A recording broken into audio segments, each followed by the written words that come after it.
ونعوذ باللہ من شرور انفسنا وسیئات اعمالنا من يهده الله فلا مضل له ومن يضلل فلا هادي له واشهد ان لا اله الا الله وحده لا شريك له واشهد ان محمدا عبده ورسوله اما بعد فان خير الحديث كتاب الله وخير الهدي هدي محمد صلى الله عليه وسلم وشر الامور محدثاتها وكل محدثة بدعة وكل بدعة ضلالة وكل ضلالة في النار أعوذ بالله من الشيطان الرجيم بسم الله الرحمن الرحيم ومن يشاقق الرسول من بعد ما تبين له الهدى ويتبع غير سبيل المؤمنين نوله ما تولى ونصله جهنم وساءت مصيرا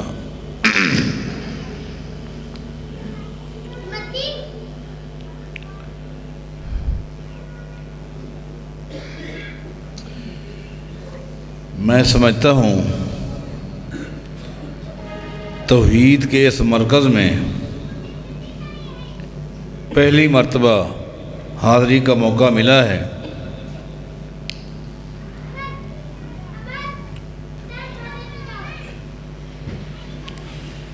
بالعموم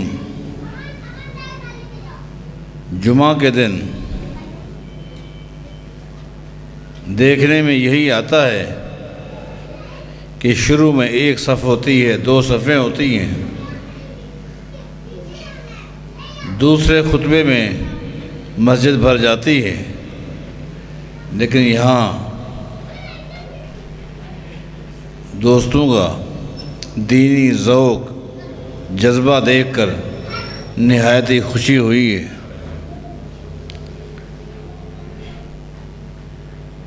اتنی بڑی تعداد میں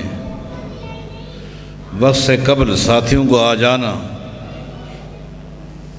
اللہ تعالیٰ اس وقت سے پہلے آنے پر جو نبی علیہ السلام نے اجر بتایا ہے آپ کو وہ ضرور عطا فرمائے گا انشاءاللہ۔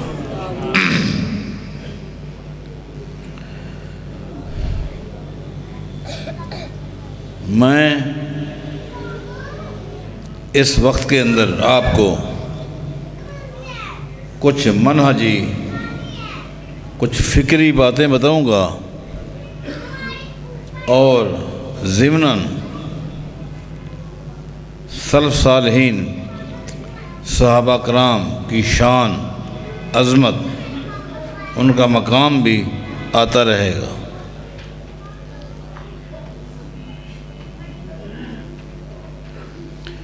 میں اپنی گفتگو کو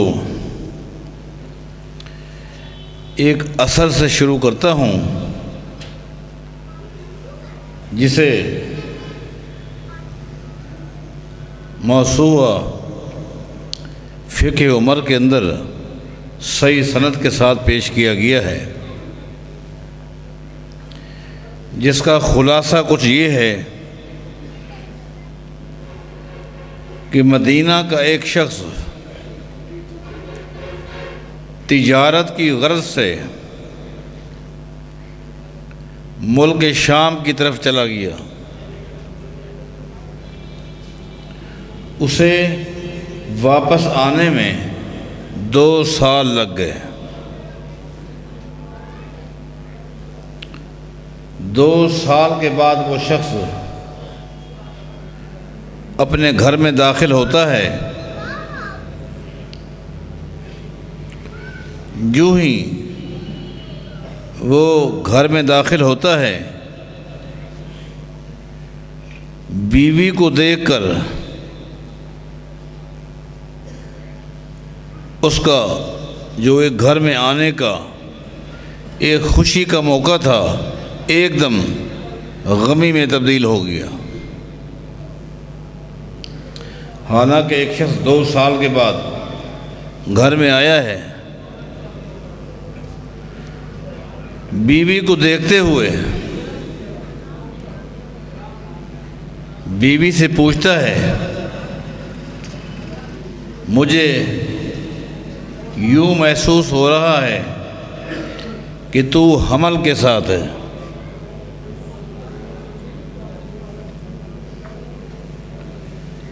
بیوی نے کہا اس میں کوئی شک نہیں،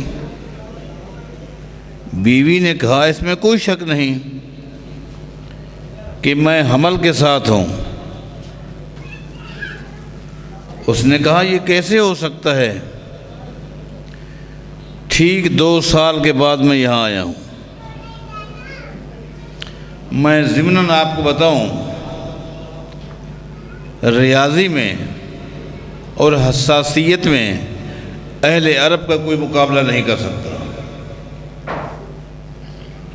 اس نے کہا کہ پوری گنتی کے مطابق ٹھیک 2 سال کے بعد میں گھر پہنچا ہوں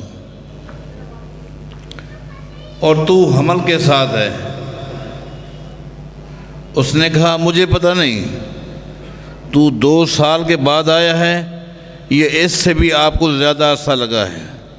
سن لے، میں حمل کے ساتھ ہوں اور یہ حمل بھی تیرا ہے۔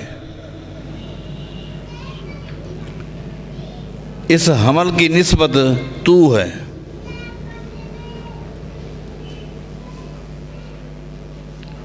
وہ حد درجہ پریشان ہو جاتا ہے۔ اس نے پھر گھر میں کیا بیٹھنا تھا، کیا کھانا تھا، کیا پینا تھا، اٹھا اور مسلمانوں کے خلیفے کے دفتر میں چلا گیا۔ آپ کو پتہ ہے اس وقت مسلمانوں کا خلیفہ کون تھا؟ سیدنا عمر بن خطاب رضی اللہ عنہ۔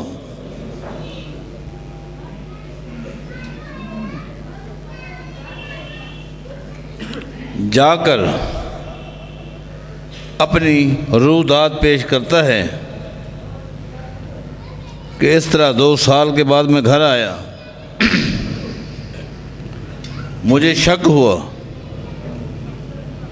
بیوی نے میرے اس شک کو یقین میں بدل دیا اور ساتھ ہی یہ کہہ دیا اس حمل کی نسبت تو ہے۔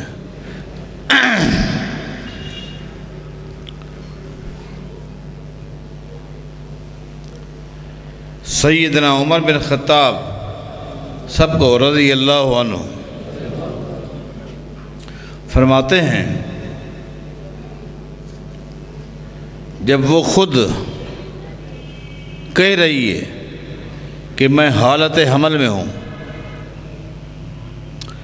اور یہ بھی کہہ رہی ہے کہ اس حمل کا سبب تو ہے، اس کا مطلب یہ ہے کہ جھوٹ بول رہی ہیں۔ فَهَمَّ عُمَرُ بِرَجْمِهَا، سیدنا عمر نے اسی وقت حکم جاری کیا کہ یہ عورت بدکارہ ہے اور اسے سنسار کیا جائے گا۔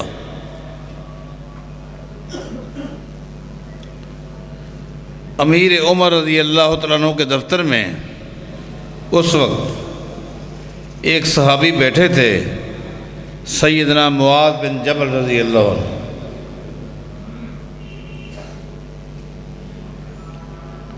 اس نے کہا امیر المومنین رضی اللہ عنہ، آپ ہمارے خلیفہ ہیں، آپ ہمارے امیر ہیں، آپ صحابی رسول ہیں، آپ کا ایک مقام ہے، آپ کی ایک شان ہے، آپ کی ایک عزت ہے،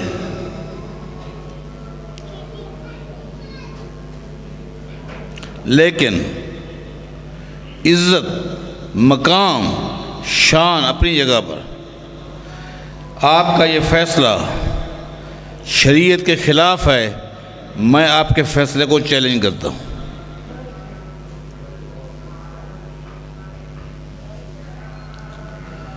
میں یہاں رک کر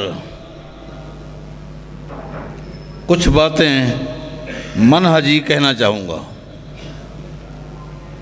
اور وہ یہ ہے، اس بات کو ذہن نشین کر لیں،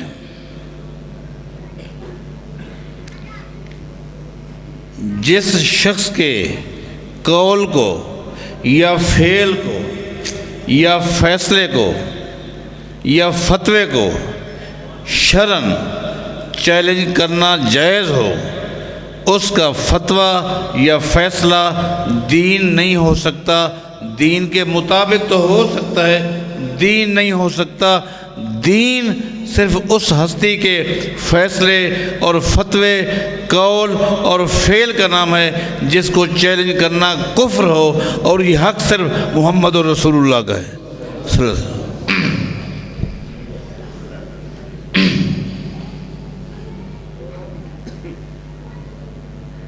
آپ کو فرق کرنا ہوگا، فرق کرنا ہوگا نبی اور امتی کے درمیان۔ جب تک آپ فرق نہیں کریں گے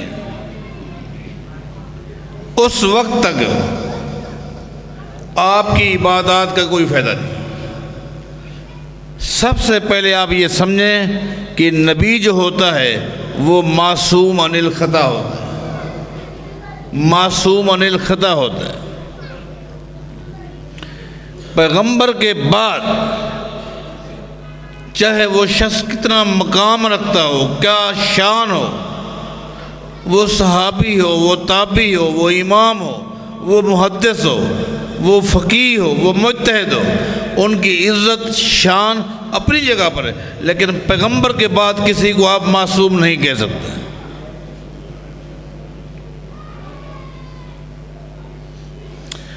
اور جو معصوم نہیں ہوتا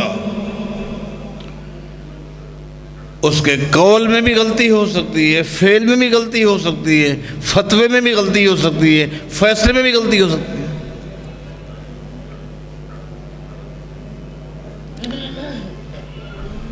لہذا اس کو بطور حجت کے، دلیل کے آپ نہ دے سکتے ہیں نہ لے سکتے۔ یہ بنیادی اور منہجی باتیں۔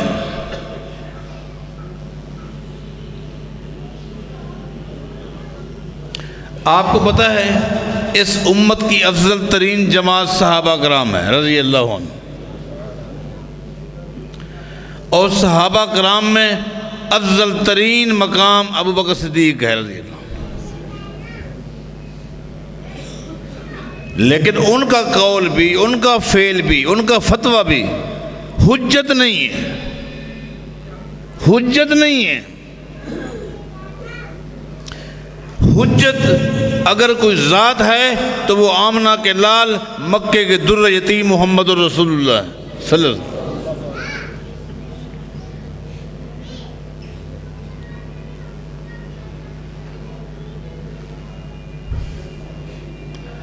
آپ کو وہ یاد نہیں ہے؟ امام شوکانی نے نیل الاوطار میں ایک اثر نقل کی ہے کہ جب ابو بکر صدیق خلیفہ تھے رضی اللہ عنہ،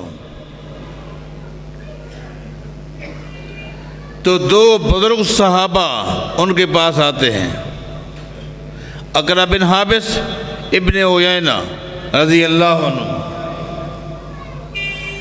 ان دونوں کا تعلق بنو تمیم قبیلے کے ساتھ ہے، اور بنو تمیم قبیلے کا ایک مقام ہے، ایک شان ہے۔ بڑا لمبا سفر طے کر کے وہ یہاں آتے ہیں،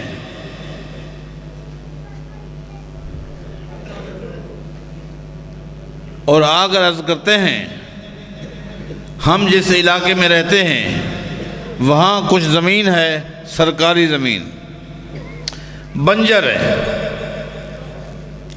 آج تک اس کو کسی نے آباد نہیں کیا، اگر ہو سکے آپ وہ زمین ہم دونوں کے نام الاٹ کر دیں، ہم آباد کریں گے۔ ہمارے مسائل ہیں، غربت ہے، پریشانی ہے، کچھ مسئلہ حل ہو جائے گا۔ مجلس میں جتنے لوگ بیٹھے تھے وہ بھی ان کے سفارشی بن گئے۔ ابو بکر صدیق سے کہا کہ یہ وہ ہیں جو نبی علیہ السلام کے پاس آیا کرتے تھے، اور نبی علیہ السلام حد درجہ ان کے ساتھ محبت کرتے ہیں۔ ایک نے کہا ابو بکر یہ وہ دو آئے ہوئے ہیں جن کے حق میں اللہ نے سورہ حجرات نازل کی تھی، جو آپ کو باہر آوازیں دے رہے تھے اور آپ آرام میں تھے، آپ کے آرام میں خلل آیا تھا، آپ باہر گئے تھے، ان سے تھوڑی سی سستی ہو گئی تھی، انتظار نہیں کیا۔ اللہ نے فرمایا انتظار کرتے تو اچھا تھا، چلو غلطی ہو گئی، میں رب نے ان کو معاف کر دی ہے۔ آپ اگر یہ چل کر آ گئے ہیں، پیدل آئے ہیں، کتنا دور آئے ہیں۔ بنو تمیم قبیلہ جو اس وقت رہتا تھا، آج کل اس علاقے کا نام ریاض ہے، ریاض سے وہ پیدل چل کر مدینہ آئے، تقریباً 1000 کلومیٹر کا سفر طے کیا انہوں نے۔ آپ دے دیں ان کو۔ ابو بکر صدیق رضی اللہ تعالیٰ عنہ نے پیپر منگوایا، ان کے نام الاٹمنٹ لکھ دی کہ وہ زمین تمہاری ہے۔ صرف اتنا کہا کہ عمر بن خطاب سے ملاقات کرو اور بطور گواہ کے ان کے سائن لے لو۔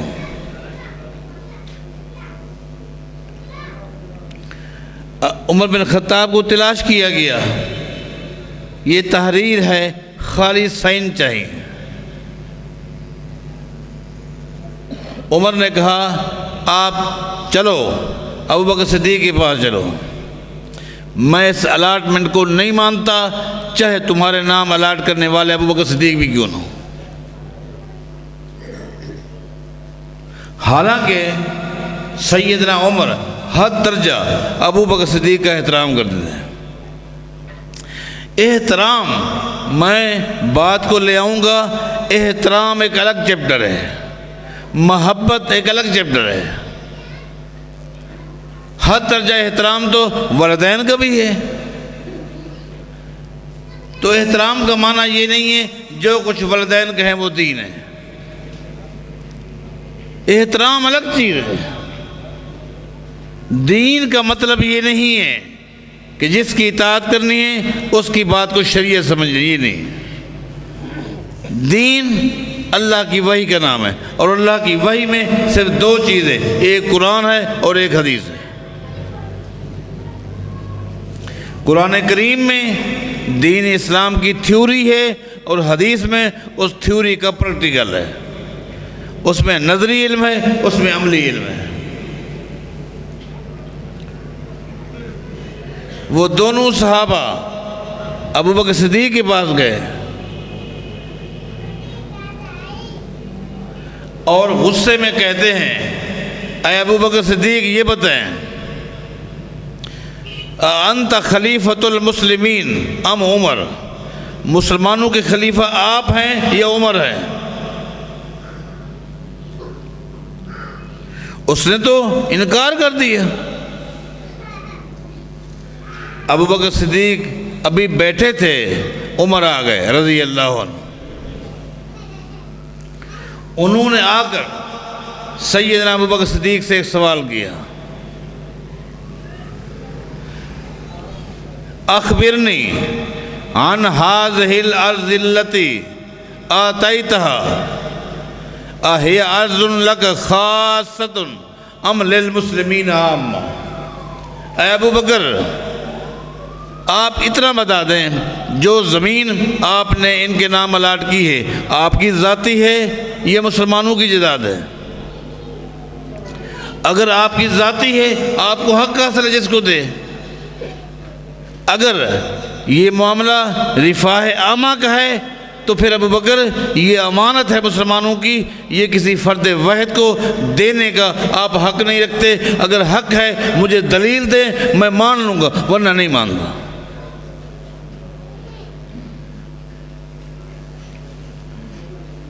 ابو بکر صدیق نے فوراً کہا یہ زمین میری نہیں ہے، عمر جو کہہ رہا ہے وہ صحیح کہہ رہا ہے، میں کسی شخص کو مسلمانوں کی مشترکہ جائیداد دینے کا حق نہیں رکھتا۔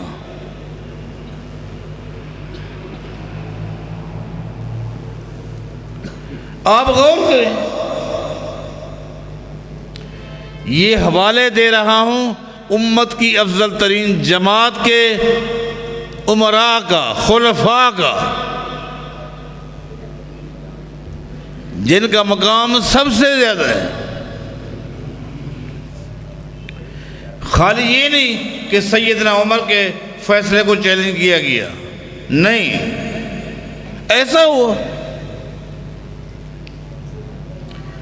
علماء کرام سے آپ سنتے رہتے ہیں، امام بہقی نے سنن کے اندر،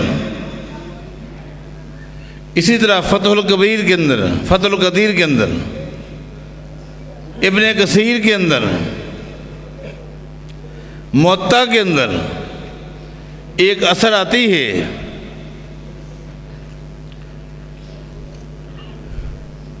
ایک شخص، میں واپس آؤں گا، ایک شخص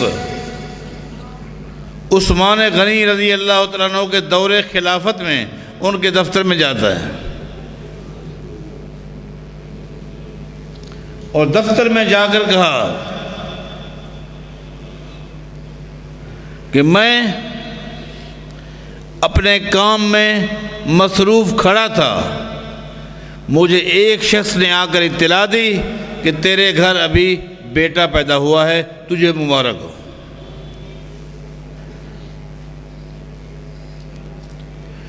کہتا ہے میرے تو رونگٹے کھڑے ہو گئے، میں تو مکمل حساب رکھتا ہوں،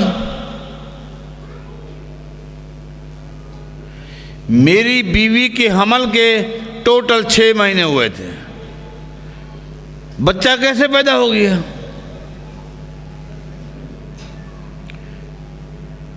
تو میں بچے کو دیکھنے کے لیے نہیں گیا، آپ کے دفتر میں آیا ہوں۔ یہ کیا ہو گیا؟ ٹوٹل 6 مہینے ہوئے میری شادی کو، اور 6 مہینے کے بعد میرے گھر میں بچہ پیدا ہو گیا۔ میں تو یہی سمجھا ہوں کہ اس نے شادی سے پہلے کوئی غلط کام کیا۔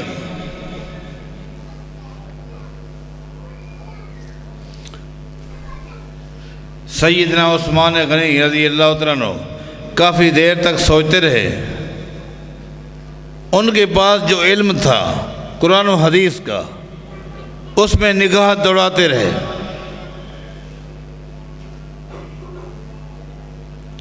آخرکار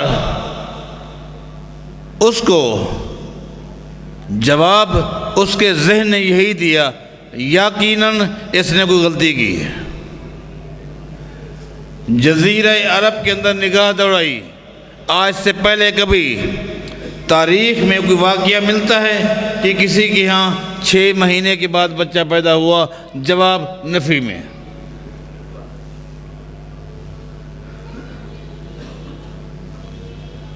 فوراً اعلان کروا دیا، اس کے گھر بندے بھیج دیے، اس کی بیوی کو لو اور میدان میں زمین میں گاڑ دو، زمین میں گاڑ دو۔ جن کتابوں کا میں نے حوالہ دیا ہے وہ یاد رکھنا، اس کو سنسار کر دو۔ ایک شخص سے کہا کہ مدینے کی بازار میں اعلان کر دو، جیسا کہ حدیث میں آتا ہے کہ لوگ تھوڑی دیر کے لیے اپنا کاروبار بند کریں اور میدان میں جائیں۔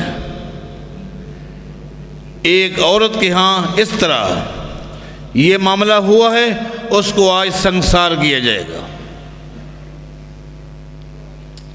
لوگ میدان کی طرف جا رہے ہیں۔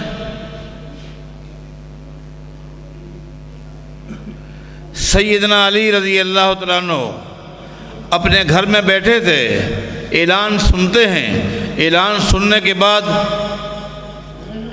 میدان کی طرف نہیں جاتے، بلکہ سیدنا عثمان غنی کے دفتر میں آتے ہیں اور کہتے ہیں، اے عثمان غنی، یہ کیا آپ نے آرڈیننس جاری کیا ہے؟ کیا 6 مہینے کے بعد بچہ پیدا نہیں ہو سکتا؟ علی، میرا علم تو یہی کہتا ہے کہ نہیں ہو سکتا۔ سید علی نے کہا، آپ کا علم کوئی حرف آخر تو نہیں ہے؟ حرف آخر جس ہستی کا علم ہے وہ محمد رسول اللہ ہے۔ دیکھیں، میں صحابہ کی شان کو بھی بیان کر رہا ہوں، لیکن آپ کو ایک فکر دے رہا ہوں کہ دین کیا ہے۔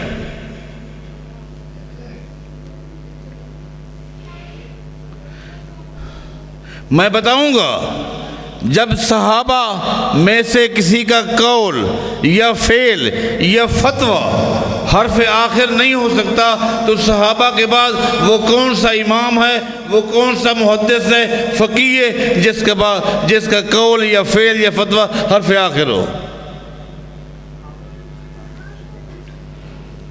سیدنا علی نے کہا، اے عثمان،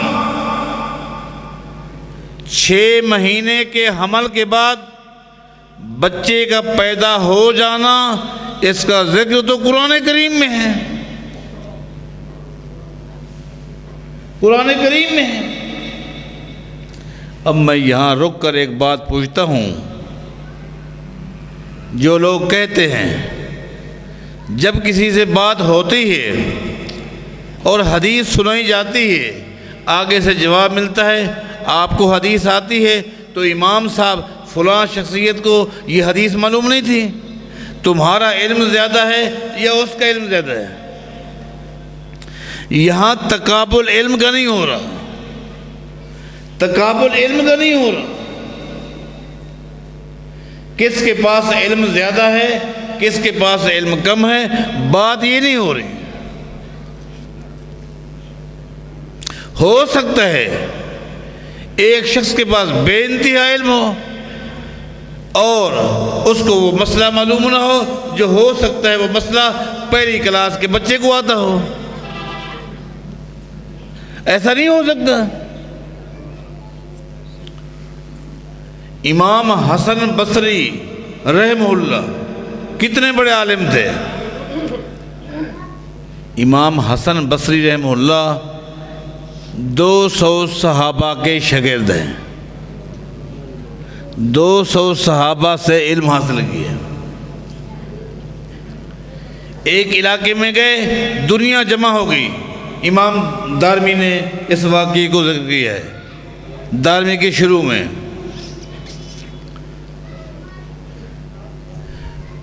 ایک شخص نے پوچھا، اگر 2 آدمی ہوں اور جماعت کے ساتھ نماز پڑھیں، آپ یہ بتائیں امام کس طرف ہوگا، مقتدی کس طرف ہوگا؟ سوال کس سے کیا جا رہا ہے؟ جو 200 صحابہ کا شاگرد ہے، امام حسن بصری رحمہ اللہ سے۔ اب یہ وہ مسئلہ ہے جو آپ کو بھی آتا ہے، مجھے بھی آتا ہے۔ ایک شخص نے کہا، یہ بتائیں امام کس طرف کھڑا ہوگا، مقتدی کس طرف کھڑا ہوگا؟ امام حسن بصری سوچ میں پڑ گئے، اتنے بڑے امام کافی دیر سوچ کر کہنے لگے، سوچتے ہیں چونکہ امام کا مقام زیادہ ہے اور دائیں پہلو کا مقام بھی زیادہ ہے بنسبت بائیں پہلو کے، اس لیے کہا کہ امام دائیں طرف کھڑا ہوگا اور مقتدی بائیں طرف کھڑا ہوگا۔ جواب دیا۔ اس پروگرام میں خواتین بھی آئی ہوئی تھی، عورتوں کی صفوں میں سے ایک عورت نے کھڑے ہو کر آواز لگائی اور کہنے لگی، اے وقت امام، میرا نام سمیہ الزیات ہے اور میں شاگردن ہوں عبداللہ بن عباس رضی اللہ تعالیٰ عنہ آگے۔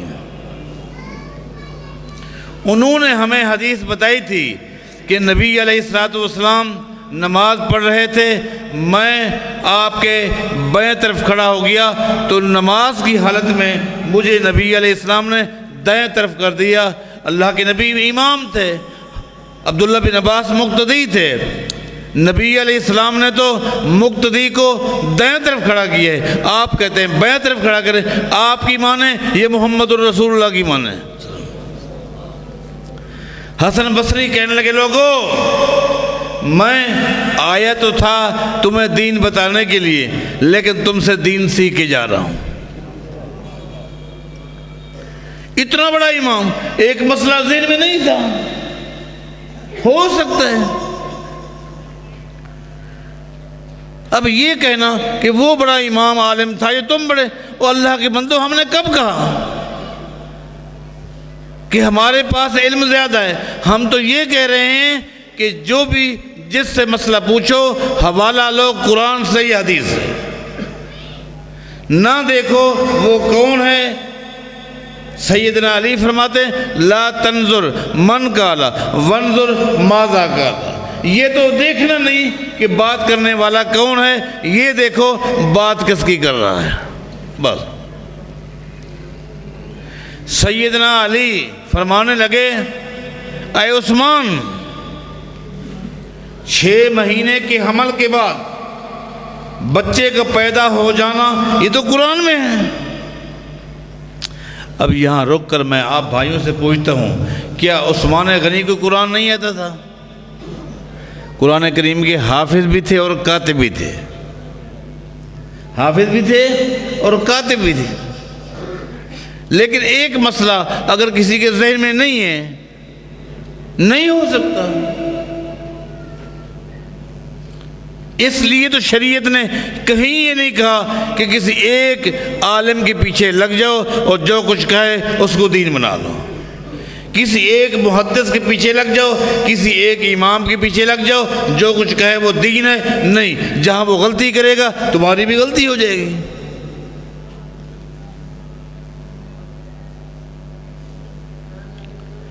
عثمان غنی نے سیدنا علی سے پوچھا، قرآن کریم میں کہاں ہے؟ کہاں ہے قرآن کریم میں؟ سیدنا علی نے قرآن کریم میں سے ایک آیت پڑھی، اللہ تعالیٰ فرماتا ہے وَحَمْلُهُ وَفِصَالُهُ 30 شَهْرًا، اللہ فرماتا ہے وَحَمْلُهُ وَفِصَالُهُ 30 شَهْرًا، لوگو حمل کی اور دودھ پلانے کی یہ ٹوٹل دونوں مدتیں 30 مہینے ہیں۔ دونوں مدتوں کو اللہ نے جمع کر کے بیان کیا ہے، اور پیریڈ کتنا ہے؟ 2.5 سال، کیونکہ 30 مہینے کے 2.5 سال بنتے ہیں۔ اس میں دودھ پلانا بھی ہے اور حمل بھی ہے۔ اللہ فرماتا ہے حملہ وفصالہ 30 شہرا، ٹوٹل مدت 2.5 سال ہے۔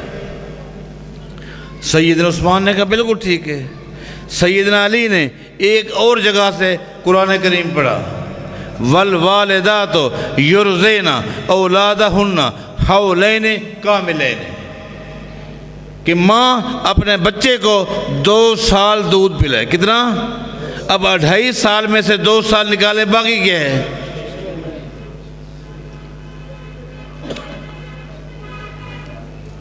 جس وقت سیدنا علی رضی اللہ تعالیٰ عنہ نے 2 مختلف مقامات سے قرآن پڑھا، ایک دم سیدنا عثمان کی آنکھوں میں آنسو آ گئے۔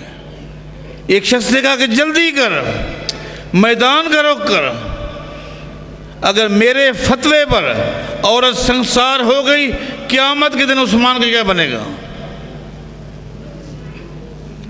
وہ شخص میدان کی طرف دوڑتا ہوا جا رہا ہے، عثمان غنی بھی ساتھیوں کو لے کر میدان کی طرف جا رہے ہیں۔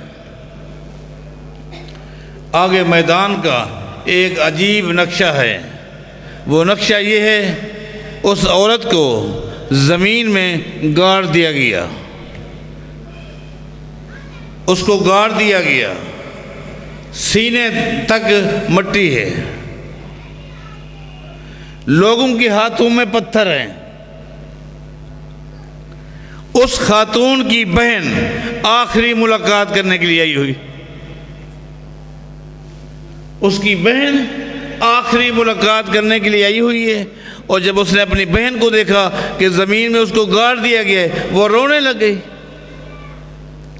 لیکن جس عورت کو گاڑا گیا تھا وہ بڑے اطمینان کے ساتھ اپنی بہن سے کہہ رہی ہے، لا تبکی ولا تحزنی، لا تبکی ولا تحزنی، اے میری بہن نہ رو، غم نہ کر۔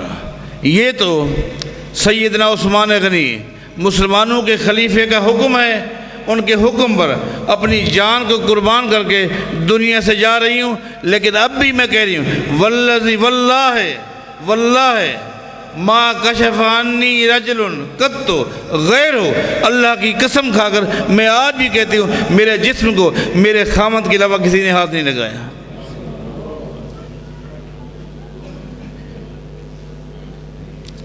عثمان غنی نے کہا، لوگو پتھروں کو پھینک دو، یہ خاتون سچی ہے، عثمان کو فتویٰ دینے میں غلطی لگ گئی،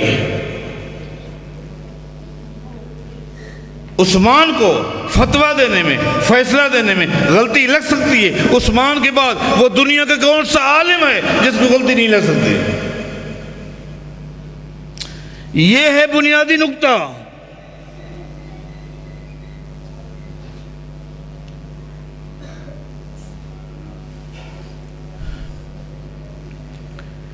اندھی تقلید نے اس امت کو نبی علیہ السلام کی سیرت کا بے ادب اور گستاخ بنا دیا۔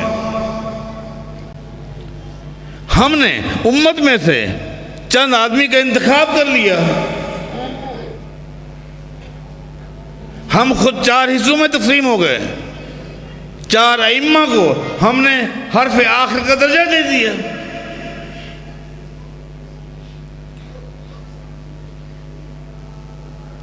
ابو بکر صدیق سے غلطی لگ سکتی ہے، عمر بن خطاب سے لگ سکتی ہے، عثمان غنی سے لگ سکتی ہے، تو ان ہستیوں کے بعد کون ہے جن سے غلطی نہیں ہو سکتی؟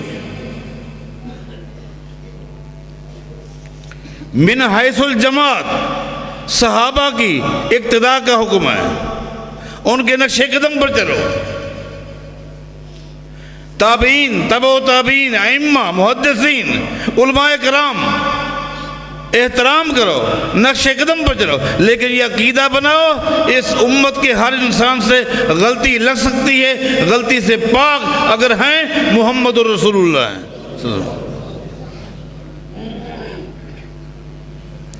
واپس ہیں، مجھے وہ بات یاد ہے جہاں سے ہم چلے تھے۔ سیدنا عمر کو شخص نے کہا 2 سال کے بعد آیا ہوں، بیوی کہتی ہے ہاں میں حمل کے ساتھ ہوں، یہ حمل تیرا ہے۔ فہم عمر برجمہا، عمر نے فیصلہ دیا اس کو رجم کیا جائے گا، ساتھ ہی معاذ بن جبل بیٹھے تھے، انہوں نے چیلنج کر دیا۔ یہاں رک کر میں آپ سے ایک بات پوچھ سکتا ہوں،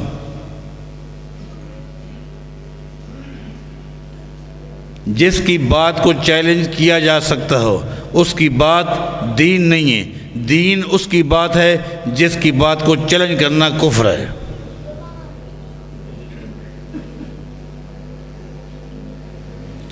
جب یہ بات کہتے ہیں تو بعض ہمارے سیدھے سادے بھائی خام خواہ ہم جیسے فقیروں کے بارے یہ کہہ دیتے ہیں یہ تو ائمہ کے بے ادب اور گستاخ ہیں، یہ تو ان کو مانتے نہیں ہیں۔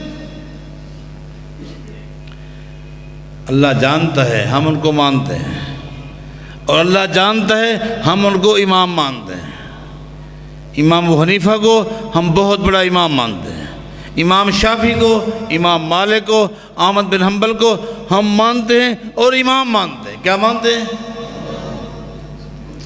تھوڑا سا فرق ہے، اس فرق کو آپ نوٹ کر لیں۔ ہم یہ کہتے ہیں امام ابو حنیفہ ایک بہت بڑے امام ہیں، لیکن کس کے امام ہیں؟ علم کے امام ہیں۔ علم کے مالک، علم کے بہت بڑے امام۔ احمد بن حنبل علم کے، شافعی علم کے۔ ہم یہ کہتے ہیں یہ سب علم کے امام ہیں، شریعت کے امام صرف محمد رسول اللہ ہے۔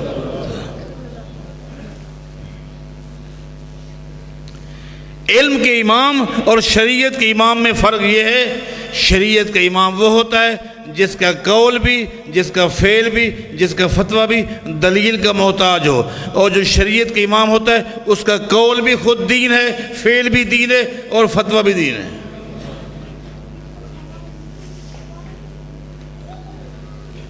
معاذ بن جبل نے چیلنج کر دیا، عمر نے کہا کیا غلطی ہے؟ 2 سال کے بعد یہ شخص یہاں پہنچا ہے، کیا غلطی ہے؟ قربان جائیں اللہ۔ معاذ بن جبل فرماتے ہیں یا امیر المومنین لیس لک سبیل علی ما فی بطنہا، لیس لک سبیل علی ما فی بطنہا۔ اے امیر المومنین آپ جذباتی نہ ہوں، اس خاتون کو جس وقت آپ سنگسار کریں گے، جب اس عورت کو آپ سنگسار کریں گے، اس کے پیٹ میں جو بچہ ہے وہ بھی تو سنگسار ہو جائے گا۔ اس کی غلطی ہے یہ سنگسار ہو جائے، اس بچے کا قصور بتا دیں وہ سنگسار کیوں ہو جائے گا؟ اس بچے کا قصور بتائیں۔ جب عورت سنگسار ہوگی بچہ خود بخود سنگسار ہو جائے گا، یہ مرے گی بچہ بھی مر جائے گا۔ اس کا قصور تو مجھے سمجھ آ رہا ہے، بچے کا قصور مجھے بتائیں، اس کا کیا قصور ہے؟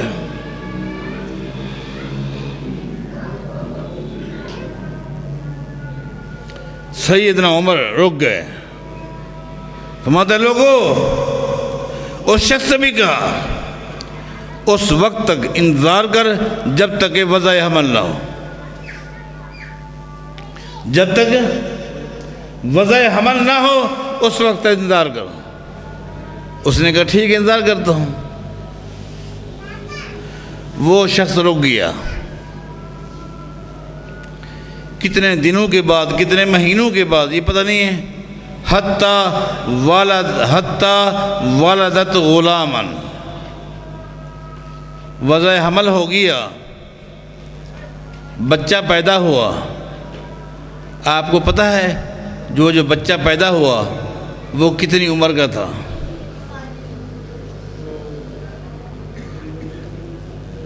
وہ بچہ اتنی عمر کا تھا حتی نبتت ثنایا، کتاب کا حوالہ یاد رکھیں۔ وہ بچہ اتنا بڑا تھا، اتنی بڑی عمر کا تھا، حتی نبتت ثنا، جب وہ بچہ پیدا ہوا اس کے دانت بھی آ چکے تھے، اس کے دانت بھی آ چکے تھے۔ عرف زوجہا شبہ بہ، اس خاتون کے خاوند نے جب بچے کو دیکھا، اس کی شکل کو دیکھا، تو اس نے کہا اللہ کی قسم یہ میرا بچہ ہے۔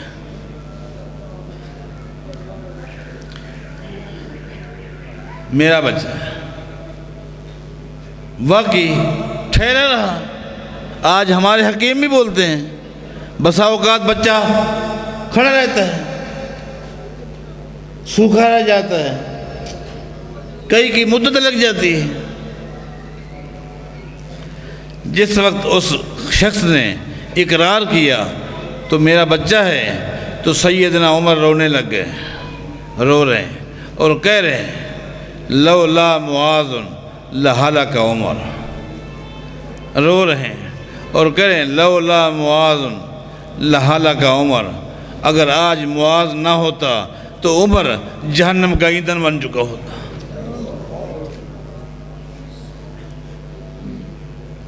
میرے بھائیوں، چند باتیں بڑے غیر محسوس طریقے سے میں نے آپ کے سامنے پیش کی ہیں۔